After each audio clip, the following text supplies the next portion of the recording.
In the heart of the city, where the skyline shimmered with steel and ambition, there was a man everyone envied. He was young, brilliant, and had built an empire that seemed untouchable.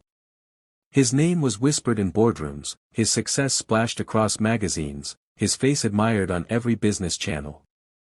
Yet behind the polished glass of his office, a secret clung to him like a shadow. He was allergic to all women. Not just a mild reaction, but a violent one. His body would betray him with rashes, fever, even collapse if he lingered too close. It was a cruel irony. A man who could command markets and control empires could not bear a simple touch of companionship. The condition forced him into a life of careful distance. Handshakes had to be avoided, meetings orchestrated with layers of precaution, and invitations to social gatherings politely declined. The world saw confidence and strength, but when the office lights dimmed and his driver carried him back to his sprawling penthouse, he returned to silence so profound it felt like punishment. He had everything most people dreamed of: wealth, power, security, yet nothing his heart quietly craved. No family, no love, no human closeness. Some nights, as he stared out at the endless glitter of city lights, he wondered if success had been worth the price. Alone in his fortress of glass, he carried both his crown and his curse, not knowing that fate had already begun weaving a story that would change everything. The night the storm rolled in, the city seemed to groan under the weight of thunder and rain. Inside the mansion, most of the staff had already gone home, but one maid lingered, quietly finishing her chores. She was used to being overlooked, her hands rough from work and her clothes patched from wear, yet her spirit remained steady. That evening, as she moved through the grand, empty halls, she noticed something strange. The door to the study stood ajar, and a faint thud echoed from within. When she stepped inside, her heart froze.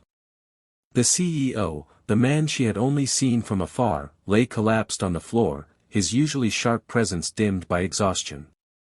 Fear shot through her, but compassion was stronger. She knew the stories of his condition, how any woman's presence was said to harm him, but in that moment, she didn't think of herself, she thought only of saving him. She rushed forward, lifting his head, whispering words of reassurance as lightning lit the windows. To her shock, he didn't flinch. His breathing steadied under her touch, his body did not rebel as it should have. For the first time in years, the walls around his life cracked, if only for a moment. He opened his eyes to see not a doctor, not a board member, but the face of a maid who had risked everything out of kindness. And in that fragile moment, something unexplainable sparked between them, something that neither thunder nor fear could silence. The months that followed carried whispers through the mansion, hushed conversations among staff that grew louder with every passing week. The maid, who had always kept her head low and her presence unnoticed, now carried a secret too big to hide. Her body spoke for her. She was expecting, and not just one child, but 3. Triplets. The news reached the CEO like a storm breaking through calm waters, and for the first time in years, he felt something beyond control. At first, disbelief gripped him. How could this have happened when his very nature rejected closeness? Was it a mistake, a trick of fate, or something deeper? Fear rose within him, not of illness, but of the unknown. He had built his empire on logic, precision, and risk calculated to the decimal. Yet here was a future he had never planned for, a responsibility that no contract or strategy could manage. Each night, he wrestled with conflicting emotions. Part of him wanted to retreat, to treat the revelation as a complication to be managed. But another part, quieter, unfamiliar, yet persistent, felt a pull toward the life growing in her. For the first time, he saw beyond his loneliness.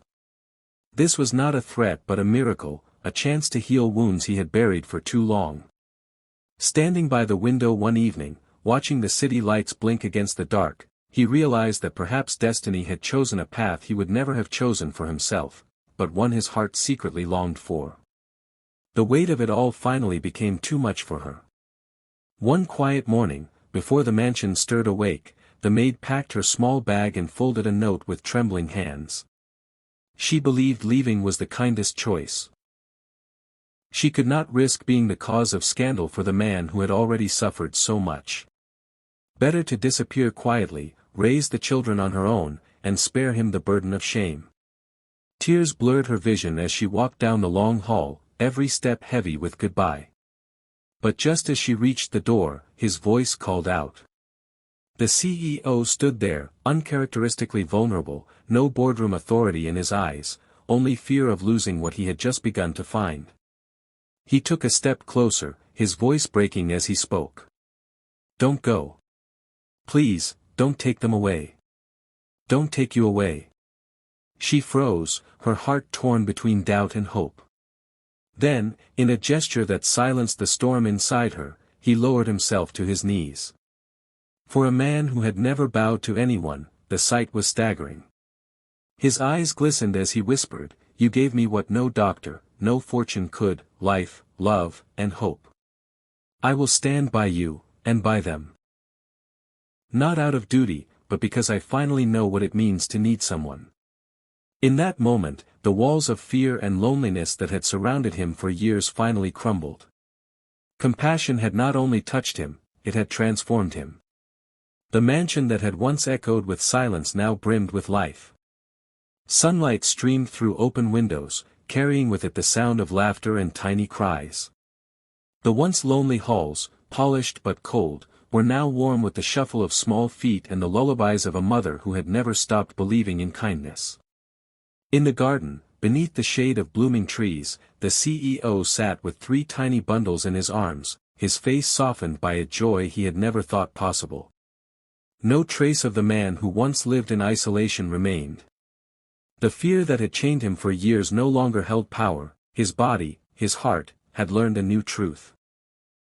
He was no longer defined by his strange condition or his towering empire, but by the family that now filled his world. Beside him, the maid, no longer just a servant but his partner in every sense, smiled through tears as she watched him cradle their children with awe. The world outside might still whisper, might still question, but inside those walls, none of it mattered. What mattered was the love that had taken root where loneliness once reigned. The man who had everything but nothing now understood what true wealth meant, not numbers on a ledger or towers of glass, but the warmth of little hands reaching for his, and the courage of a woman who had given him the gift of belonging. For the first time, he was not just a CEO. He was a father. He was home.